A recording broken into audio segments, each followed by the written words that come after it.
All right. Oh, someone's over. Isn't it fun when you get to see me get ready? And I'm going to pause now and we'll start when our guest gets here. Or Okay. just, there we go. Yep. So you probably have weather that's not so different than mine. So I'm in northern Michigan and we're just getting buds on the trees. Well, Um, tiny little leaves, tiny little leaves. yeah, we're probably a little bit further along, because the leaves they're out and like the very, very bright green of spring. Yeah. And my allergies are going crazy. Oh, right, right. I went for a little walk right before you and I got on live, and I think it's the evergreens. I'm not sure who's driving me crazy, but I'm like, I can't breathe. How am I going to do an interview? But I'm all right, I guess. I'm allergic to grass, so I have like a few more weeks before I go really crazy. But Oh, oh no, not um, grass. yeah, it's when the grass starts budding and everyone's cutting their lawn, and I'm like, please stop doing that. Right, right. I See just that? take my Zyrtec. Well, Oh, thank God for modern medicine. yeah, that's true. So, those of you flowing into the show right now, we're just chatting for a minute before we get started in earnest. But if you're in and you'd like, I'd love to hear what you worked on this weekend. If you could put that in the chat, it'd be so much fun to see that. And we'll begin in just a minute or two, give people a chance to get in. But I planted apple trees and a peach tree, raspberry bushes, blueberry bushes, and strawberries, which makes me very happy. Yeah, you must be getting we have strawberries just randomly in our yard, like wild strawberries, and those are just starting to get the little fruit. I was walking Oh, them. yeah. We don't have blossoms on our strawberry plants yet. So we're a little bit You are behind. a little bit behind me. Mhm. Yeah, they're blossoming. We had a whole bunch of butterflies this year. I looked them up. They're red admiral butterflies, and I looked out my window and there was like 10 of them floating around. So we must be on their migration route this year. You must be. That sounds magical. Yeah, nice. I haven't Very- seen them before, so it's fun. Yeah. Yeah. So what are you all working on? Somebody throw something in the chat for us. What did you work on this weekend? Did you garden? Did you sew something? A petite class, says Ann Tilly. That sounds really fun. I sewed horsey decorations for our Derby tailgate event. Wow. Brooks Ann did the new jeans she talked about in our show last Friday. That's awesome. So fun. I love sewing jeans. Do you? I do. I mean, I've sewed four and two of them fit. I need to choose the other ones. It's always temperamental with the denim where you're like, no, that doesn't have enough stretch for that pattern. Right. Right. That is the challenge, right? When you're working with something that may or may not have a little negative ease, possibly, or Yeah. at least the ability to move a little more. Yeah. Plus side is denim stretches and it kind of forms to you. So the more you wear them, the better they are. That's true. That's true. That's true. Martha said, oh, I just popped it over, that she's working on Nico sleeveless top out of raspberry and orange stripe from Style Maker. That sounds exciting. And Gail finished two quilts. Wow, that sounds ambitious. You started a new jacket. Janice said she's sewing the port pillows for cancer patients, and she belongs to the American Sewing Guild, and it's a charity project this year. Oh, Very, that is very cool. yeah. Oh, it's so great to have all of you here. Let's go ahead and get started. And of course, as you pop in, go ahead and put what you worked on this weekend in the chat because it's super fun to see. Speaking of the chat is there for you to pop in any questions you might have that you want Mary, who's our beautiful guest today. You might want Mary to answer at the end of the show. You can also just put in your comments if something really resonates with you or you have something you want to share. Feel free to pop that over there as well. And then at the end of the show, the last like 15 minutes or so,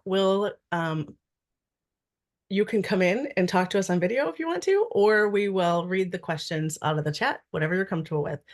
So we have Amanda here that's going to sort of help out with the chat if anybody has any kind of technical issue that we can solve and answer questions like that. So she'll be there to do that. Thank you for being here. This is the second week of Break the Rules of Sewing. And I don't know how many of you, actually, I'd love to see, like, throw a 1 in the chat if you listened to any of the shows last week, because they've been so much fun. And I'd love to see how many of you are coming back. I know several of you are, because I can see your names and recognize you, but who was here last week? It was so much fun. And I know this week's going to just continue to be such a great time. I am already excited and thinking about next year. So those of you, um, those of you who are here, like, what a good time. So Break the Rules of Sewing was a series that I wanted to do. One is I love to talk to people. I love to connect with other people, which is why 7 or 8 years ago, I started to do retreats for sewists, for makers, because I loved coming together and having that conversation and talking about ways to bring joy into our lives. And I think that Breaking the Rules of Sewing is sort of along those lines, in that we're doing things in the way that makes sense for us, that work for us, they may not be what everyone does. And I think if you've listened last week, like, we all have different ways of doing things, and it's so fun that things different ways resonate with all of us. And that's what I wanted to explore on this podcast or this show. And I also wanted to explore the idea of how do we shift if we want to. Nobody has to. Like, we can stay right where we are for the rest and just enjoy it. But if you're looking to elevate your practice in whatever way, what are some practical steps for doing that? And we heard some amazing tips last year or last week, and I'm excited to see what comes up this week as well. So thank you for being here. I'm Tina with Kinship Handwork. I have a podcast called In Kinship, where I talk to all different makers, not just sewists, but children book illustrators and just a variety of people. And I also have a sewing company where I teach women how to sew clothing so that they feel beautiful and empowered and connected. And I do that through retreats, and I have workshops online, and I teach at different venues in person as well. So thank you for being here. And today we have Mary, Mary, I forgot to really confirm with you how to pronounce your last name before the show. It's Grabenstatter. Grabenstatter. That's what I've been saying in my head all morning. I'm like, Grabenstatter. I'm like, I hope that's it, because that's what I've been saying. So That is Mary, thank you so much for being here. Mary has a business called Needle Sharp, where primarily it's subscription boxes. She's going to talk all about it, though, and correct me if I'm wrong with that. But Mary she studied French and film in school and did that for a little while. And then she became a manager at Barnes and Noble and learned how to sew from her mom. She has a beautiful story that I'm going to ask her to share. And shortly after learning to sew, really just a couple of years after learning to sew, she began her business, Needle Sharp. And it's a subscription business where, I'm going to let Mary talk about this, but this is my understanding. Let me just tell you what I think happens, and you tell me if that's right or not. What I think happens is you get the excitement of having somebody else put all the pieces together for you. And I understand from looking at your website that you can choose between several different fabrics or 3 different fabrics. And then that box comes in the mail like a big, exciting gift. And you open it up and it has everything you need to create that garment in it. And that's a monthly subscription if people want to be on the monthly plan. Is that accurate? Yes, it is. So every month I pick a theme. So the one this month is sets, like sets of clothing with a top and a bottom. Ah, And I pick 3 different patterns and then 3 different fabrics for those patterns. And there's a couple little levels. So if you want just like an intro level, we have the Sew Essential. And if you want to go like really bespoke, there's the Sew Indulgent. hmm. And then you get to pick the fabrics within that. I try to do kind of a theme with the fabrics every month. So there's a mood. Like this month, it's oranges, blues, and blacks. So kind of like, desert sunset type thing, which matches the Swaro set, which is in one of the options. And then you get it. They go out around the first of the month. You get the box with the fabric, the pattern, all the notions, some candy, and a little surprise every month. So you get a little. The a subtitle or I guess branding for it is be so delighted. So I want you to be like really excited every month. Yeah. That's what I pictured. I pictured it being because like I know when I order books online or something, I know what's coming, but I'm like, "Ooh, it's coming in the mail." So like that was a little loud, sorry. So I imagine it would feel very similar to have this box come in and Yeah, be you do get to pick what you want to receive. So you know like the fabric that's coming. You're not surprised by like getting something where you're like, I don't like this at all. I would never wear this. You have some control and you get to skip if nothing appeals to you. okay. Nice, very nice. So thank you for that. Thank you for clarifying that. And I think that's a really fun concept. And I'm sure we'll get more into that, like what drove you, I guess, to come up with this idea. But before we do that, will you tell us your story of how you started sewing? So my mom always sewed. She made all her clothes in the 70s and she made all our costumes for Halloween and that. And I kind of dabbled. I would help her cut out the patterns or I'd sew zigzag stitch, just a straight line of zigzag stitch, but never tried to make anything. And then I was in my 30s and on the internet and found a blog that had a really pretty dress. And I was like, maybe I could make this. It was like designed as a weekend project. And I was going back to my mom's later that month, and I had a wedding coming up, and I was like, okay, my mom can teach me how to sew. And part of it was that my mom had been diagnosed with cancer. So it was like there was a little now or never, like let's pass on the tradition and she can show me. So I went back to Buffalo, which I'm here now, but I lived in New York City. And over the weekend, we went to Joan Fabrics and picked out fabric, and I picked out the wrong fabric, and my mom said, "That's too heavy, that won't work." Um, and she guided me to the right things. We cut out the pattern and everything.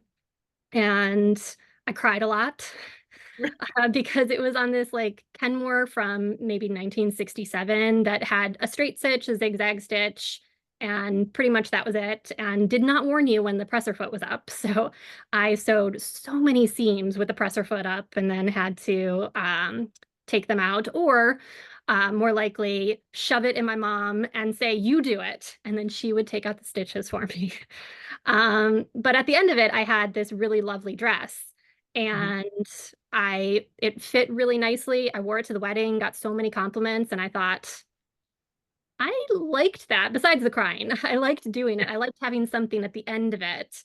And I bought a really cheap machine on Amazon because I have a tendency to cycle through hobbies. I'll do a hobby for 3 months and then stop and then maybe come back to it in 5 years. I do that with knitting. Every like 3 years, I come back to knitting. Yeah. But sewing stuck. And I started making a bunch of clothes and experimenting. And now it's got almost 10 years later. So Right. Right. So what took you from that love of sewing and learning how to sew and enjoying that finished product and not crying so much when you were sewing? And can I just say too, like I just sew on vintage machines primarily. So I didn't even know until you just said it that there's machines out there that warn you that the presser foot is up. I'm like, that's a thing. oh my God, it's the best thing. It will beep at you and not sew unless the presser foot is down. That is fabulous. Thank you for that. So what took you from there to opening your business Needle Sharp? I kind of became obsessed with sewing. I mean, I had my day job and then I came home and I would sit on the computer and look at all the sewing blogs because it was, God, 2015. So it was the heyday of sewing blogs. I would look at Colette and Sewaholic and Tilly and the Buttons and all those like, Yeah. uh, it makes me nostalgic for those days. We were reading the same blog post for certain. Sure. Ladybird. I became obsessed with Ladybird. Yep. And I would fantasy shop fabrics and put them together and do things on my days off and just make some tops. I did it in the wrong order. I made a skirt, which I knew I could do by myself. And then the next one was a fitted top, which did not fit. And then the next one was shorts that I couldn't figure out. Oh my God, why do these shorts look terrible? And now in hindsight, I'm like, because I didn't make any adjustments to them. Right.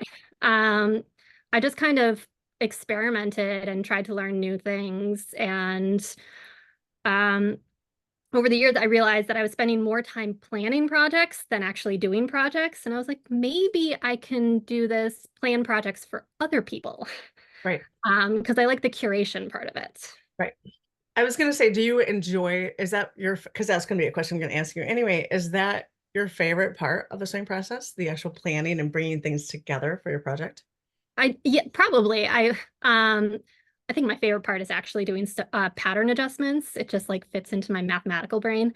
Yeah. Um, but I love sitting down once a month and planning the next month's boxes and, finding a color theme and finding just like imagining how that fabric would drape with this pattern. Mm. Um, it's so much fun. And I get to do 9 of them a month. So I was doing that a lot, and I was also doing Blue Apron at the time. And Mm. I know how to cook, and I'm a very good cook by myself, but just having everything sent to me Mhm. and prepared, and all I had to do was open this bag and I could make dinner really easily was really nice. And I thought, there's nothing like this for sewing. Maybe there should be. Or Right. maybe there was and I missed it and it all failed. So I tried to put my optimism in the former and I created Needle Sharp. That is so fun. So how long has Needle Sharp been a business? It will be 7 years in November. Wow. And how has it shifted from what you began with to what it is now?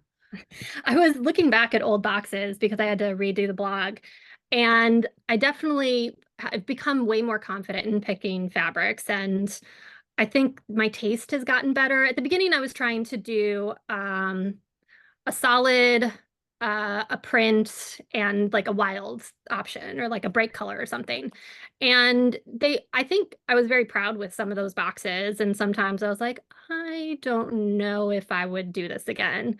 Um, and they didn't feel cohesive. I think now they're much more cohesive, which each month they have a very solid point of view. Yeah. And I think I've expanded my world of wholesale fabrics, so the fabrics are better. Right. That's very fun. And then you sew kits as well outside of the box subscription? I started doing kits in the pandemic. Everything shut down in March, and in April, I launched the Stay Home and Sew kits, which Yeah. used a bunch of fabrics that I had in my back inventory and Mhm. put them together with patterns that I had. And I put those together, and they did. The first set of boxes flew off the shelf. Like everybody wanted to have something just sent to them with everything in there. They didn't, because they couldn't go to the store. Right. So having everything all together was ideal. Yeah. And I've continued to do that in different iterations. I was doing them monthly, which became very onerous. So I started doing them quarterly. Mhm. And this year I'm trying something new with dead stock fabrics, where it's one of a kind kits that you can only get. It's only one available, and like that's your unique thing. Nobody else will have this. Mm. Um, so I actually launched a couple of those 20 minutes ago. Woo! I should say too, at the beginning of the chat, Mary has offered the listeners of this show a coupon code for 10% off. And so that's linked at the beginning of the chat, but I'll pop it in again because it's probably in my chat, my paste still. So I popped that in there. So you can check that out and get a discount if you want to see what she's up to and what she has going on. Yep. That's really fun. I wondered what you did with so I had a bookstore in my 20s, Mhm. and so I understand like the brick and mortar portion of this. I mean, you're an online shop, but you still have an inventory, sort of, I would guess, to maintain. And I wondered what you did with extras that might come from a box. Or do you order after you receive the orders? How does that work? It's something that's kind of evolved over the years. I started by ordering everything ahead of time and trying to guess how many boxes I would send out. And then I ended up with a lot of inventory. Yep. Now I'm ordering closer to, there's a 2 week window when the boxes close and then before they ship them out. So in those Yep. 2 weeks, I order all the Okay. fabric and notions. So I have less inventory. But I still sell fabric and patterns that are left over Yep. through the website. So that's what the 10% off can get you as well, if you Very, want to put together your own box. very nice. That just seems really smart, like nice, lean, intelligent way to go about it. To do that after the fact. I Yeah, like it's been a learning process.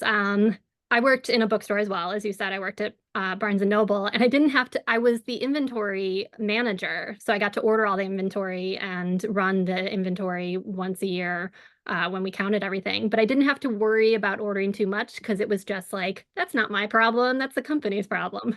right, right. So learning it for myself there was a curve. Yeah, for sure. For sure. Where do you see, is there anything you're excited about as far as moving the company into, or is it just like we're just gonna keep fine tuning what we're doing and continue this? Do you have anything? Um, Um, I always have wild plans. Going forward and, doing the boxes and everything is always, the main goal of it. Sometimes I think about doing a brick and mortar because Buffalo doesn't really have a ton of garment fabric. It's a lot of quilting. yep. And with I made a deal that if Joann Fabrics goes out of business, I am opening a brick and mortar. So we'll see Oh, what happens there. And then I'm playing around with doing a sort of closed social media community for free, but like, a place where people can go and discuss the boxes and I can interact with them. yeah. I Because wondered about this. I wondered how this was. I wondered if you put together the boxes and put all that love and attention into curating your 9 different options, and then you send them out into the world, and do you get to see the finished, like, is there that community aspect where on your social media or something you get to see the finished garments ever? I do get to see them on Instagram and I love seeing them there. Not everybody shares because not everybody wants to. And I think that would be the benefit of the closed community, that it's not going out to the whole world. It's just going to go out to a small group of women and men if they want to come. Um, so that would be a nice aspect of it, but I love seeing them out in the world because everybody seems to exceed my expectations. I always have the vision in my head, but Right. seeing it on an actual body and people making adjustments.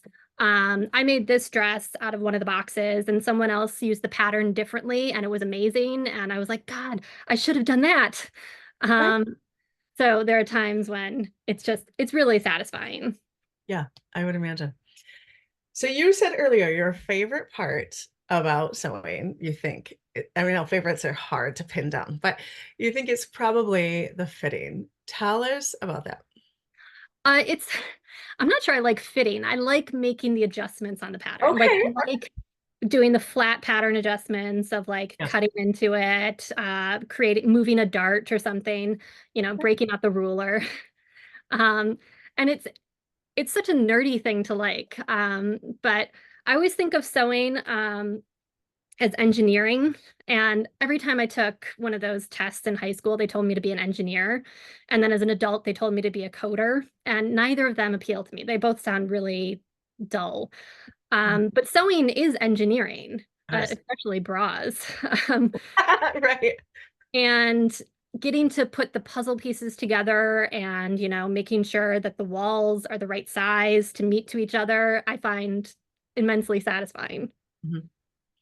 Yeah, I can relate to that completely. I shared this in another episode, but I definitely have that creative aspect and I have the sort of analytical puzzle solving aspect to me as well. So pattern sewing in general fits that really well, those 2 different sides of my brain, but pattern drafting, which is kind of what you're talking about when you're talking about manipulating the pattern for fit, changing the dart, doing this or that, is sort of pattern drafting really.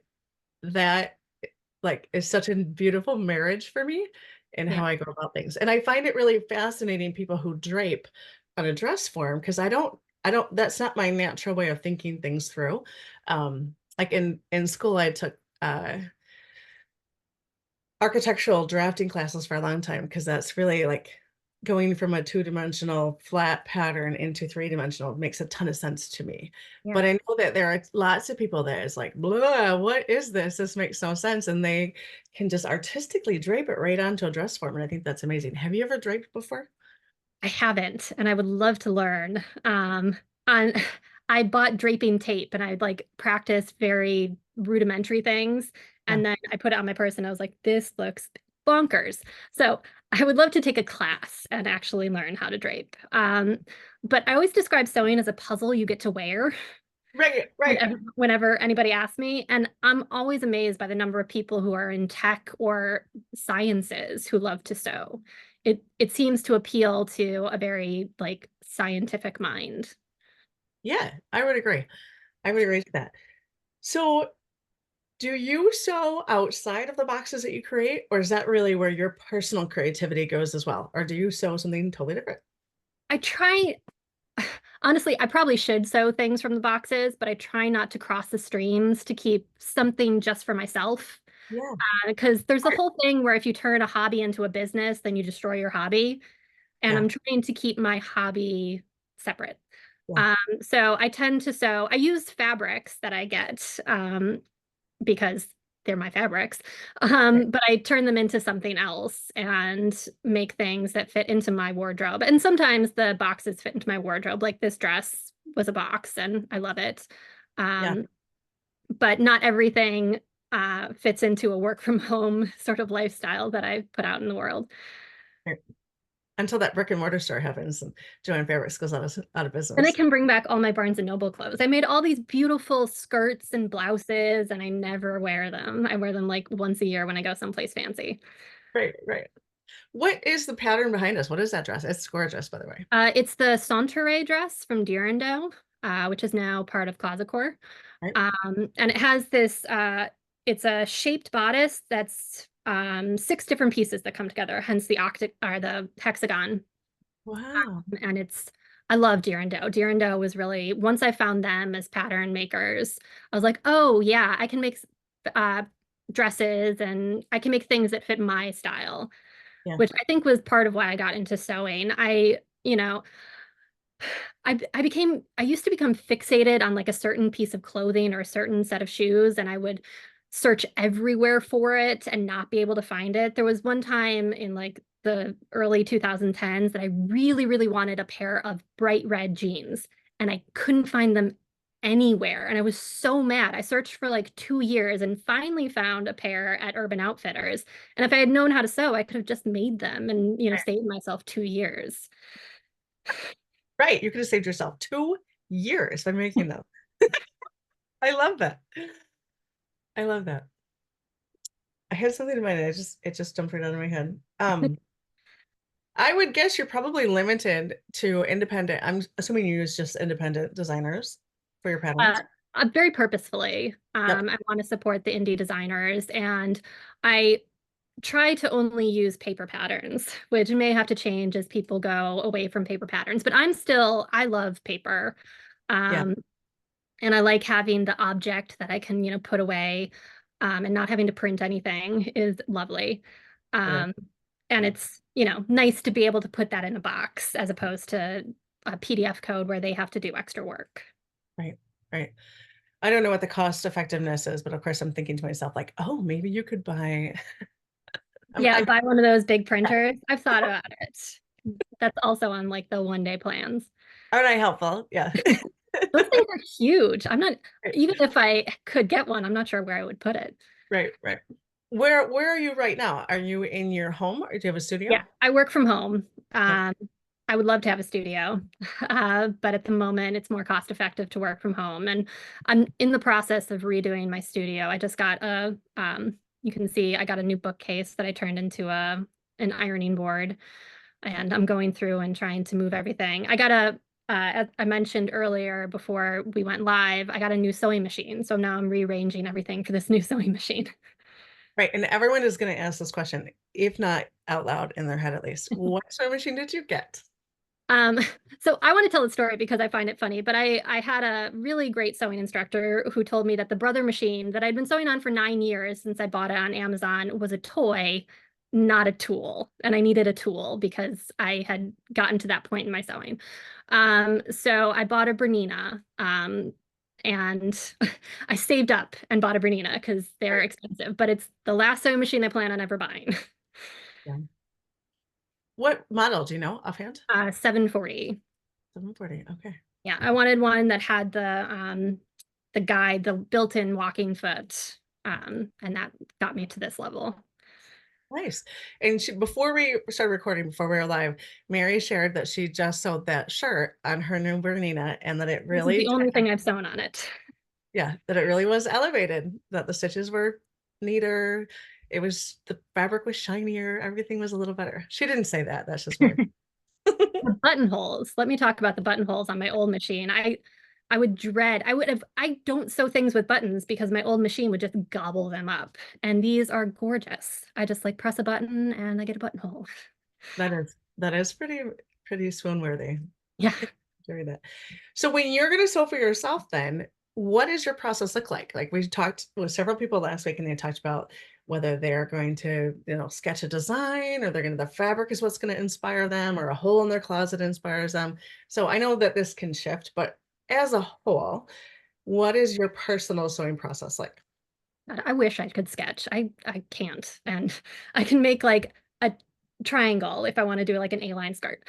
Um, but it's all in my head and it kind of marinates for months. I recently made a boiler suit that actually has been in my head, I think, since 2019 in different iterations. Like I'll see something out in the world and be like, I want to make that, but I haven't found the pattern yet. And I haven't found the right fabric quite. And if I did use a pattern that exists now, I would have to make all these adjustments. Mhm. Um, so I kind of let everything sit in my mind. And then like it all comes together at some point, some like magical point, and I was like, okay, now we're gonna make this one. And for the boiler suit, I finally decided that I was gonna learn how to or turn a button placket into a zipper, which broke my brain a little bit. But I Yeah. was able to use the Thelma boiler suit from Merchant and Mills and make a few adjustments to the fit and turn the buttons into a zipper. And now I have what I call boiler suit with a capital B as my new addition. And that's kind of how it works. I had um, God, I had ice dye fabric and I was sitting on it and sitting on it and sitting on it until finally I found the perfect pattern for it. And I was like, okay. And then within 2 days, I made it. So there's kind of like some weird spark moment that starts each design. Otherwise, I plan to do something and then I procrastinate and procrastinate, especially things that I need. I need to make a whole bunch of Hudson pants because that's what I wear as pajamas. And I Mhm. have the pile of fabric, I have the thing cut, and I'm like, I don't want to do it because it's boring. Right. Right. And then there comes this point where it's like, I'm really embracing this year, especially, and like even last year with my podcast, is this idea of like following that spark of joy, right? So like it sounds to me like you are really beautifully allowing all of that to percolate until the right magical moment. Because that's when things have the most joy and ease, right? When you do them when it feels like excitement rather than when it feels like drudgery. And there is the aspect of it. We as humans sometimes have to like step into something that's a little drudgery and we get to a beautiful spot. Sometimes that is the case. But I've been exploring this idea of like following what really sparks you in that moment. And then maybe one day you're sitting there, or maybe like your pajama pants, maybe you're like, you know what, I'm gonna buy these. I don't need to make them because I don't love to make them. So I'm just gonna make things I love to make. It's Or true. any version thereof. I kind of I had to really deal with the like ebbs and flows of creativity because Yeah. as I said, my mom was diagnosed with cancer and she passed away a week after I opened my store. Oh. So almost 7 years ago. Um, and I did not want to sew for months and months and months. And then I had a sewing business and I felt this weird pressure that I should be sewing because that's what I'm doing, but I didn't want to. And I had to kind of just sit with it. And eventually, at one point, I decided to sew bags because you don't have to fit bags. You can just cut them out, do them immediately. And they're simple straight lines. And I started with that and did smaller projects and finally got back into sewing.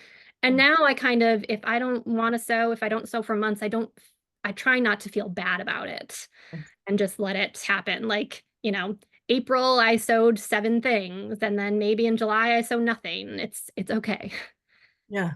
Yeah. Giving yourself that grace to just let life be what it is in that moment. Yeah. Yeah. Because that I understand that like sort of guilt or shame that comes from like, oh, have I abandoned sewing forever? I'm never going to sew another thing again. You didn't say that, but that's what happens. Well, and then there's the social media pressure of like, I should be making things, I should be posting stuff. But No. And then if we just, I think in my own life, when I stop grabbing and grasping, like beautiful things happen. And then all of a sudden you're inspired and you get a boiler suit with a capital B, which what does that mean with a capital B? well, it's like the thing, like the platonic ideal for me, you Okay, know. All nice. other boiler suits don't compare to boiler suit. I also did this with coat. Um, Back in the fall, I made a wool coat Mhm. uh, with the help of the woman who told me I needed a new sewing machine. Yeah. Um, and I go on sewing vacations almost, sewing sabbatical, I called it. I just kind of like took a break from life, which I have the privilege to do. And I spent 1 week just focusing on this coat. I would go up to my studio every day and spend like 6 or 7 hours working on it. And it's, hopefully the last coat I ever make or Oh, ever need to make, because it's this gorgeous wool, bright red wool coat that I love. oh, that's really fun. So how do you think, the theme of the series is break the rules of sewing. And I know that can be sort of like what are the rules? Kind of a question. But what do you do that's uniquely yours that might be different or might not be? But what is uniquely yours that you love to do and you always do, or that you never do and you know that other people do? Um, I don't trace my patterns, which I know people are like, "Oh my God." Um, except when I'm making pants, because I started doing top down, center out, and you have to trace your patterns. But I probably break the rules with that. I I think what I do is I try to do something unique in everything I make, whether it's a fabric choice that like I don't think anybody else would pick, or adding or changing the pattern just ever so slightly. Like for the boiler suit, doing the zipper instead of the buttons. Mhm. Um, I have someone that whenever I make something new, I wear it when I see her and I show it to her. And she's like, every time you show me something, I like a piece, and you said, oh, yeah, I added that you know, um, like I made a sweatshirt and I used the inside of the sweatshirt fabric as the turtleneck. And so you have the sweatshirt here and then the fleecy part, and that was her favorite part, and that's what I decided to do that was different. Right. Um, or with the boiler suit, I turned it's supposed to have these little tabs at the back from the side seam towards the center, and I turned it into a back stay the way you get on a trench coat. Mhm. And she said, I love that part. And I was like, yeah, that's what I added. So um, just adding little personal touches. Right. Kind of like in the movie Phantom Thread, they used to sew their name into the seam allowances, doing something like that, something that's like it has to be your outfit. Right. So is it, you probably just answered it, but is it driven more from the idea of you think it was lacking for you and you needed something different, or you just want to make it your very own? It's probably a combination of the both. Sometimes I see something out in the world and I want to adapt the pattern to match my vision. And Mhm. that involves, changing the placement of the shoulder seam, or, using a fabric that the pattern doesn't recommend. I made uh, I call it a flak jacket. It's like a quilted vest. And I used a tank top pattern for it. And so I'm using this thick quilted fabric from something that's supposed to be used for like Right. voile or lawn or something. And I love it and I wear it in the winter, and it's not at all what the pattern was made for, but I always get compliments on it. That's really fun. I like that. So I guess it's kind of combining home sewing with fashion, trying to create something in between. Yeah. Yeah. Something uniquely yours, which, yeah, I can relate to that Yeah. completely. Yep. Let me see here. All right. Before we open this up for questions, I wonder if you might have a tip for the listeners. Anyone who might be ready to shift their sewing to the next level, whatever that means, right? That can mean a million different things.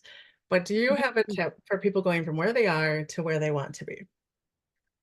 Um, I think just trying things, which is such a boring tip. But like not being afraid to fail. And I kind of collect my projects by like, I've never sewn a coat. Maybe I want to sew a coat and trying and failing and getting 3 twirls into it and then asking for help and finally you get this gorgeous thing and you're so much prouder of it because of the toil it took, Yeah. kind of just stretching your horizons a bit.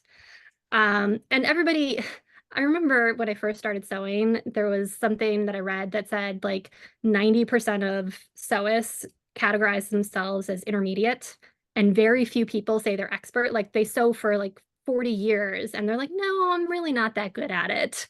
And like, what? You Well, must who be is an expert. You've been doing this. that? Um, Right. and kind of uh, having confidence in your ability that you are good at this, Yeah. you have a handle on it and you can try something else. Right. And who Right. knows if you like it. I learned I loved pad stitching, which if you read a blog about pad stitching, you're like, this sounds terrible, but it's fun.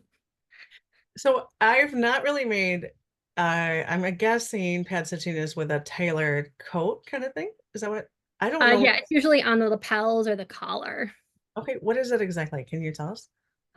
So you get this thing called horsehair fabric or horsehair canvas, which adds like it's like floppy here, but it would add so much structure because it's these very coarse hairs. And you pad stitch it to the fabric so that it's like they become one fabric. And it's these little V's that you do.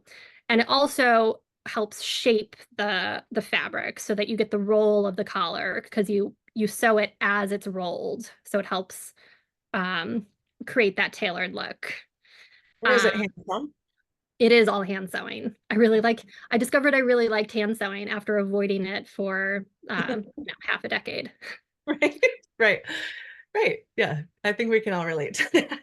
Yeah. So if you try things, you never know what you might really enjoy. You might really enjoy making jeans if you try to make a pair of jeans. Right. So stretch. Find Yeah. something that's a stretch and kind of exciting, I would guess too, right? Like an exciting stretch. Yeah.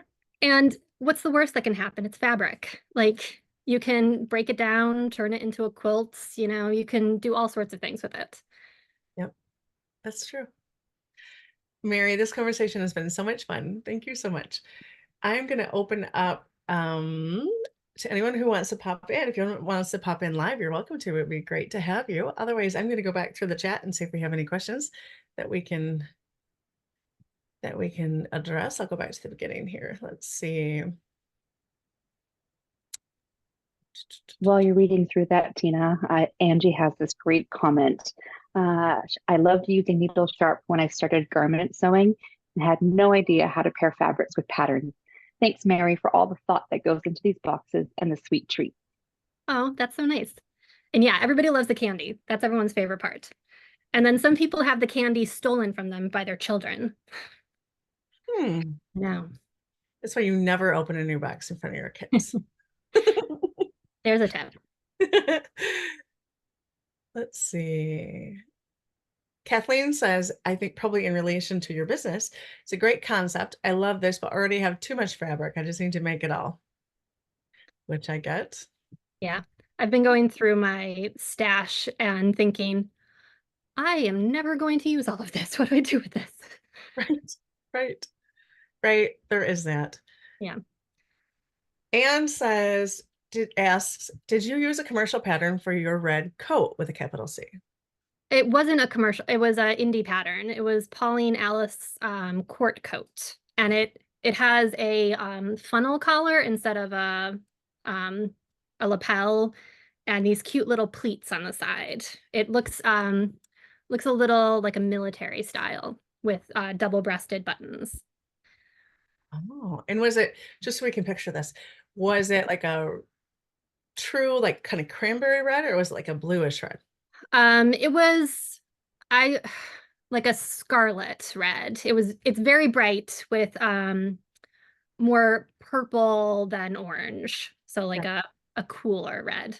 Yeah, Um, it is on my social media if you want to go back and look at it. very fun.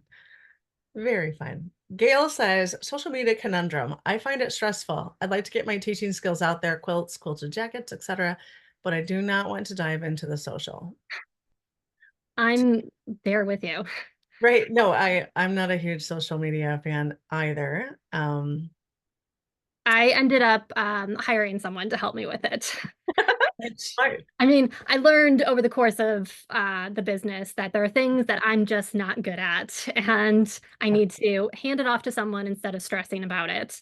Mhm. Um, because the algorithm, you're up against a machine that you can't know. I guess consistency of posting, even if you think that, not everything is 100% posting regularly. But again, I can't fight with the algorithm. Facebook keeps changing things.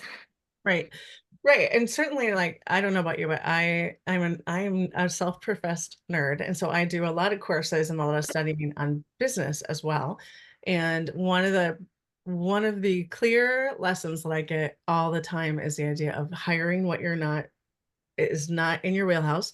Not that you can't do it, but that doesn't light you up, that you don't enjoy doing, and that you'll go further faster if you do that than if you sort of slog through it on your own. Yeah, I think it kind of goes against the crafting brain where you think I can do everything myself. Like I'll make underwear, I'll make everything. And then you have to be like, no, I'll buy the underwear and I'll farm out the marketing. Right. Right. I don't know about you, but for me, that came with a little more age, I think, because definitely I have been like doing all the things myself all the time, right? And then I'm like, I don't have to do that. I can hire that out. It's okay.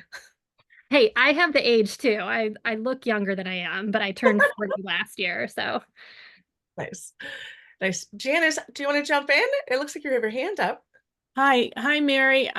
I just wanted to ask you, I know you talked about making your jacket with a tank pattern, but what is your favorite fabric to use with like certain garment styles or certain garments? I'm trying to sew jeans, but I really don't like stretch.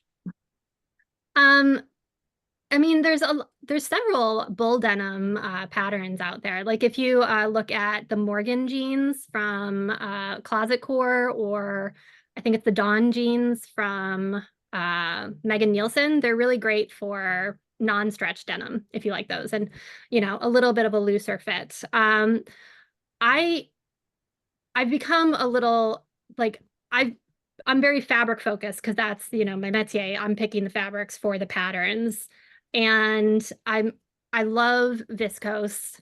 It's like, it got a bad name. Rayon got a bad name in the 90s, but I think it's making a comeback. Because it sews so beautifully and is mostly translucent or mostly opaque, which is great if you want to make dresses and not show your bra. Um, I find myself doing a lot of linen, which I think everybody does. And there's this crinkle cotton that I'm obsessed with. And I think most of the independent sewing stores sell it. But it works for everything. You can make a top out of it, you can make pants out of it, you can make a jumpsuit, a dress. It works for pretty much everything. Thank you. Very nice. Nancy asks, what if one has questions when they are sewing one of your subscription box items? Well, that's what the closed social media will be for, but which I haven't launched yet, but it's coming. That's a little insider information for you. But I always respond to emails. That's the best way to reach out, and they'll try and help you. Very nice. I would guess too that, especially since you're using indie designers, if you reached out to the pattern maker, they might also have some assistance. Yeah, absolutely. Especially if you find an error in the pattern, reach out to the pattern maker because I can't fix the error. Right. Um, but the great thing about using indie patterns, and the reason that I decided to do that, was they have so much support through their websites. You know, a majority of them now have sew-alongs, they have videos, and they'll help you with everything. Very nice.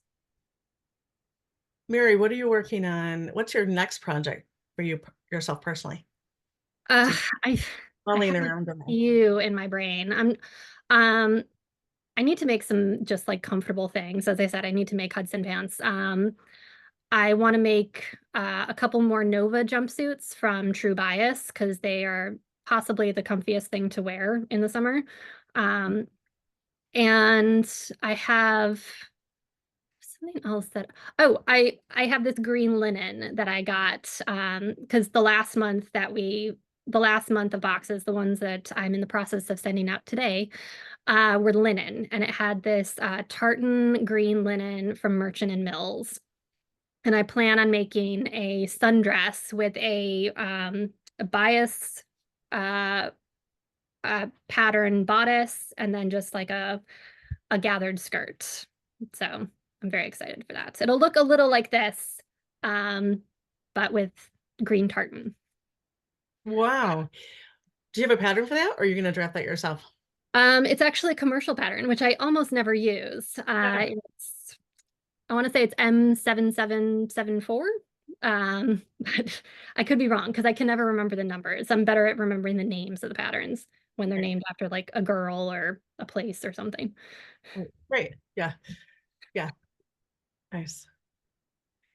You were sharing earlier about that process that you had with your mom of going into Joann's and picking out the pattern and picking out the fabric. And like I certainly have that same kind of a story too. My grandmother was a seamstress and she made my formal dresses when I was in high school, and we would do the same thing. I don't think it was Joann though at the time. I don't know. I don't know where we went, but it was a big box store we went to, and there was all there was like Simplicity, McCall, Vogue, and Right. those. Those So big books. yeah, which are delightful, and there's a lot of fun to that, right? Like I definitely support indie designers as well, but just give a little love out to the big four. Like we certainly probably all got our start going through the big books and getting inspiration and being like, I really want to add this top to that bottom, or at least that's what happened to me. And I have the same story in that when I found the dress I wanted, the fabric I wanted was ill-suited for it. And my grandmother was like, oh, this is not going to work. But somehow she made it work anyway. I don't know, it's just some sort of magic. My mom made fun of me because we went in and I was looking at all these things and they were way too heavy. And eventually I made it out of quilting cotton, which I think a lot of people start with because that's what's available. Um, but so then I went home and started sewing for myself. And when I came back a couple months later, we went to Joann's again, and I was touching everything instead of just looking at it. And she's like, "Oh, you've become a sewer because you're like touching the fabric." And now I go into any store, I go into J. Crew or something, and I'm touching the fabric to see what it is, or reading the label and thinking, "Does this have elastic in it, or is it modal? I don't know." And then I'll look. Not here. I love that. What do you do?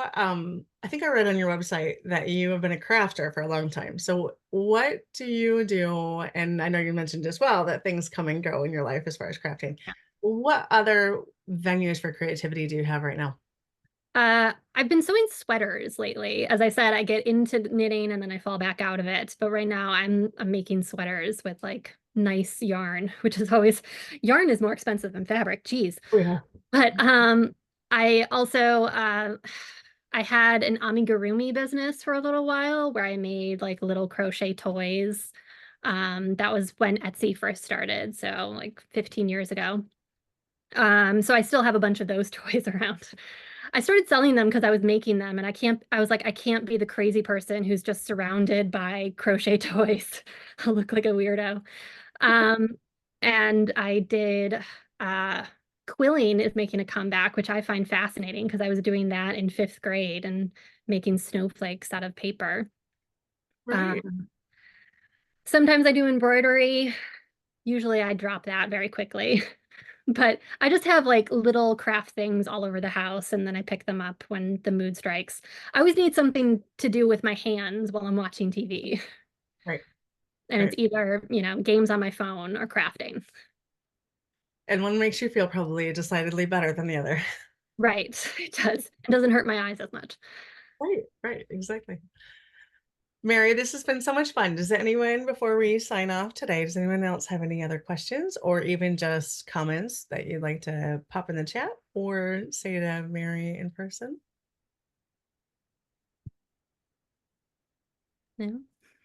I'm just gonna pop on with my little note. I wrote a bit of a creator's creed while you two were talking, and just so thank you for sharing your tips for how to, allow that creativity to flow. So thank you, Mary and Tina. Yeah, you're welcome. Yeah. Well, I hope it was helpful. Mm. I sometimes you think that you're not breaking the rules, and then you realize, I realized a couple years ago that like, no, I am really good at sewing. Like I feel in control when I'm sewing, and I think that gives me more liberty to do what I want with it. Yeah. I think there comes a point, well, before I answer that, let me get this one quick question that came through just a moment ago. So Gail asked, the boxes come every other month? That's her question too. New boxes are released every month. You can get as many or as few as you want if you subscribe. You can get, one a year and skip every other month, or you can get one every single month. Or there are some people, and God bless them for sewing quickly, but they get multiple a month, and I have no idea how they sew them so fast. Either that or they have a wall of boxes somewhere. They're just like constructing a house out of my boxes. They're 40. Well, maybe they're doing what I do, which is that I buy all these books for the day that I'm going to retire. Let's be clear, like I'm 46. That's probably going to be a solid 20 years from now, right? Like, but I have all these books. I'm like, these are for when I'm going to retire. So I have something to read because somehow I'm not going to have anything to choose then. I don't know. God, I wish we could all have that power from About Time where you could go back in time and the one guy just uses it to read books. Right? That would be delightful. I don't remember where I was going to go before I asked the question, so it probably didn't really matter. But Mary, this has been so much fun. Thank you for being here. The replay, for those of you who want to catch it again or you want to share it with a friend, you can share that sign up link and they can get all the replays and they can come live for the rest of the week if they want to.